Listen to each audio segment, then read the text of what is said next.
Hello and welcome to LFC Focus. It's another new show for you guys this Friday night. It's the international break. Not much going on in the way of Liverpool news, you might think, but with a lot of our players in international action, there is plenty to talk about. So before I get into the video, don't forget this is now your last chance to get in questions for the 5,000 subscriber thank you Q&A video. So if you have a question for me on anything, be it Liverpool or football or just general life and stuff, then put those questions in the comments below or send them to me at LFC Focus TV on Twitter. So yeah, recording that Q&A video this weekend, so keep an eye out for that. And if you do want to ask me anything, get your questions in now. So without further ado, time to get into all the news. And the biggest story so far this evening is the fact that Joe Gomez has suffered an injury on international duty for England. If we Liverpool fans didn't need any more reasons to dislike having to watch England play rather than our beloved Reds,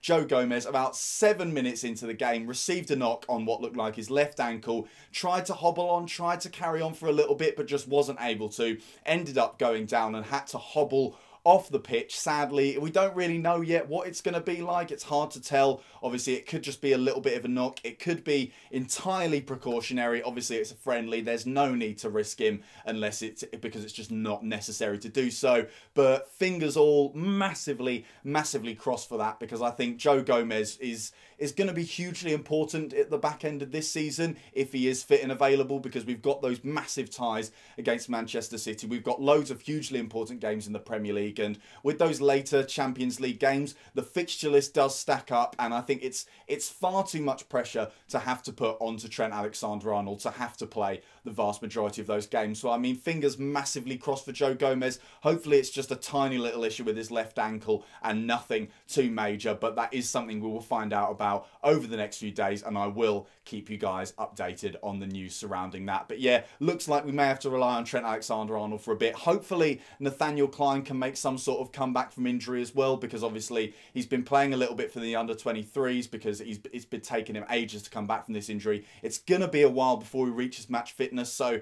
it's possible that Jurgen Klopp may have to rush him back a little bit sooner than expected, which isn't necessarily ideal, but it's just good that we have him there as a potential option if we do need to call on him. But yeah, that is the biggest news so far this evening. Elsewhere, Mo Salah, the man who can't stop scoring, he scored again. He scored again, and it was an absolute worldie for the Egyptian national team. I mean, if you haven't seen the goal already, do go and check it out. It is well worth your time. It's beautiful, and it's vintage Mo Salah, you know. He just gets the ball on the edge of the box. He's already got it. He passes it out wide, tries to create a little bit. Ball comes back to him outside the box still, and you know what he does? Just strokes it in like it's nothing, like it's the easiest thing in the world, like he's playing against kids. And let's be honest, he basically is at this stage, because Mo Salah is playing football on another planet from everyone that he's up against. And bear in mind, this goal wasn't against any mugs. This goal was against Portugal. This goal was against the European champions. So if you needed any indication that Mo Salah plays football, like I said, on another planet from anybody else,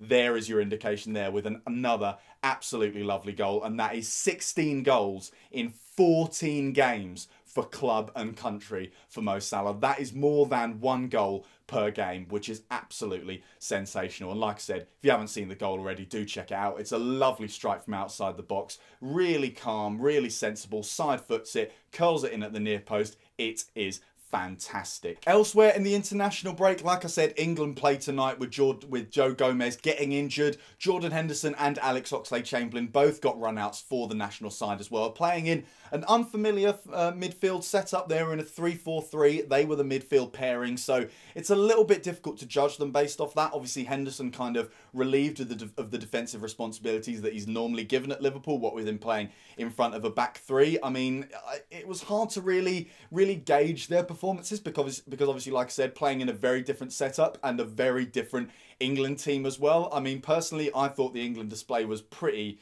naff, to be honest, which is to be expected, because they're all players that haven't really played with each other. They're all making their first 2, 3, 4 or 5 caps for the country. They haven't been playing as a cohesive unit for years like a lot of other national teams have. I mean, you look at Germany, you can pretty much name their starting 11. Same with all the other big teams on the international stage like Argentina, Brazil, stuff like that. England don't have that, so like I said, very difficult to really gauge their performances, but I thought Henderson did reasonably well in trying to dictate the tempo of the game. He obviously gets a little bit unfairly judged, kind of similar to he has at Liverpool, what with him having the captain's armbands through no fault of his own, really. It's not his fault that he's been given the armbands, but he is expected to do a little bit more. He's expected to lead on the pitch, and I don't personally think Henderson's that kind of player. I think he's a leader behind the scenes, not on the pitch. That kind of responsibility at Liverpool anyway falls to players like Virgil van Dijk, who are telling everyone where to go and stuff like that. But yeah, I thought Henderson did all right. Oxlade-Chamberlain had some nice ideas, tried to drive forward,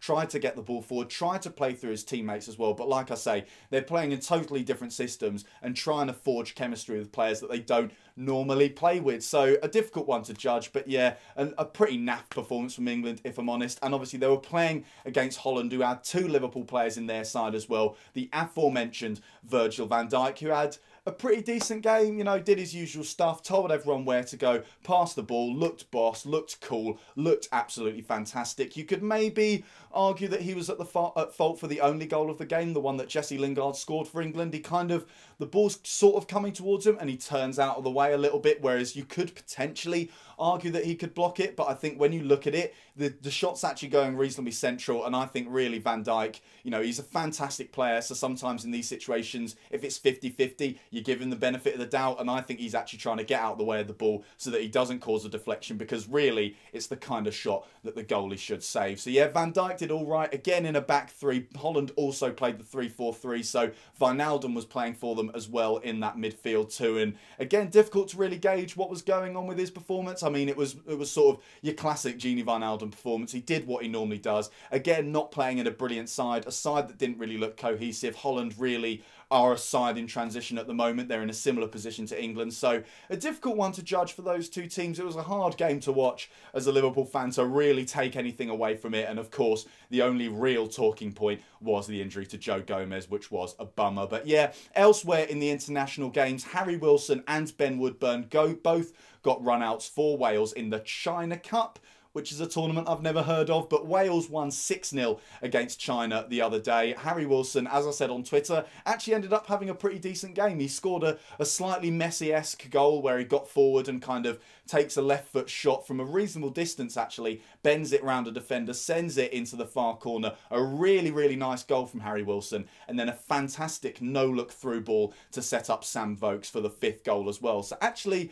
a very impressive performance from Harry Wilson, given that, you know, he's only just started to be getting first-team football for Hull City recently. Up until then, he's only been playing in the under-23s for Liverpool. So an impressive performance from Harry Wilson. I did ask a question on Twitter of whether or not he has a role as a sort of substitute attacker or midfielder next season. I certainly think with the amount of time that he's spent at the club, he knows what to do. He knows the Liverpool style because he will have had that sort of indoctrinated into him with the way that he will have had to play with the under-23s. So, I mean, if Liverpool are looking for players that are going to be backup midfielders and backup attackers for next season, it's difficult to find players that are really good but will want to sit on the bench, because obviously Mane and Salah, Keita and players like that, they are going to get in ahead of whoever we want to put on the bench. So maybe Harry Wilson's a good option there. I mean, it makes sense. If the options are there in the club already, why go into the transfer market? So yeah, certainly one to think about. And Ben Woodburn had a little bit of a cameo as well. Came on with about 25 minutes left for Gareth Bale. Didn't really do a huge amount. Took up a few decent positions. Kind of took corners as well. Put a few good crosses into the box. Had a shot on goal. So a little bit involved. But, you know, it's kind of what to be expected, because unlike Harry Wilson, he isn't really getting consistent first-team football at the moment. So maybe, I think possibly Ben Woodburn's at the stage where a loan out might benefit him, because I think we've sort of shot ourselves in the foot with the Harry Wilson situation, in that it's now actually proving that sending him out on loan is actually a really good idea and is really helping his development, and we've been stalling and keeping him in those development sides at Liverpool for a while now. So I think possibly it might be a good idea to send out Ben Woodburn on loan. Elsewhere, there hasn't really been anything going on with transfer news, if I'm perfectly honest. I mean, there's still been a lot of talk from Liverpool fans on Twitter. Obviously, the Ndidi rumours are still kind of knocking around and stuff like that. Nothing super concrete has emerged from them since it was first broken by that French journalist who also broke the Naby Keita news as well. So, you know, I wouldn't be surprised if he's correct, and obviously Liverpool have been sending scouts to watch a lot of Leicester games, so I think there is some truth to it. As of yet, we don't really know anything about whether that move's actually going to go anywhere. There's been a load of talk about JORGINHO as well. Liverpool fans seem to be falling in love with him by the minute. I mean, I personally would like to bring him in. By the sounds of it, he's a great player. He sounds like the kind of player Liverpool need, you know, a deep-lying playmaker who can also play a defensive role in midfield, so that would be good as well. But again, that's kind of the talks with the fans, not with the journalists, so a difficult one to gauge. And then again, there's been Rabiot rumours as well. Not entirely sure where they've come from, but that's a thing at the moment. Don't seem to be any concrete articles, just a lot of fans talking about it. And then you have got the Emre Can situation as well, which is a bit of a weird one, because he basically came out with these quotes that said that he thinks that he's at a good enough level that he will be able to play for a big club next season. And sort of when you look at the rest of the interview, it actually seems like he might be talking about Liverpool. He might be talking about just being optimistic of where the club's going at the moment. Obviously, the interview has been translated from German into English, so there's always the possibility that, you know, something could have got lost in translation there. Personally, I don't see that as Emre Can saying that he wants to leave Liverpool. I don't see that as him saying, you know, come and get me, big clubs out there. I see it more as Emre Can kind of keeping his options open, which is sort of in keeping with the narrative at the moment. You know, he hasn't signed for anyone yet, which he could quite easily do, being in the last 6 months of his contract at Liverpool. He hasn't signed a new contract at Liverpool yet. I think Emre Can is still just waiting until the end of the season to assess his options and work out what he actually wants to do with his future. So yeah, transfer news very much up in the air at the moment. And finally, Nick Collins is a Liverpool fan who is suffering with scoliosis. Quite a few of you might have seen this on Twitter. I did retweet it. I posted a link to his GoFundMe page. He's asking to raise money for a special kind of wheelchair, which will basically help him to go about his daily life in a way that will be much easier than it would be with a mobility scooter. Obviously, scoliosis is a horrible, horrible condition. None of us would like to have it, and it would be fantastic, I'm sure, if all of you guys were able to help donate, help share this cause. Like I said, I've shared it on Twitter at LFC Focus, so get out there, retweet it, donate as much money as you possibly can. It's a fantastic cause, and Graham Kelly, Liverpool Twitter rumour legend, is also offering a ticket for the Man City game as well at Anfield. So I mean, if you needed any more incentive to go and donate, then there it is. So yeah, fantastic cause. Please do go and donate to that. I'll leave a link in the description below for his GoFundMe as well. So that is all for today's video. Thank you guys very, very much for watching. I'll be back in a few days either with another news show or the 5,000 subscriber Q&A. Until then, thank you very much for watching. Don't forget to like this video if you enjoyed it. Hit that subscribe button there if you're new around here. Check out some of the other videos that have been out on the channel over the past few days as well. And don't forget to follow at LFC Focus TV on Twitter and donate to Nick Collins' GoFundMe. Bye for now.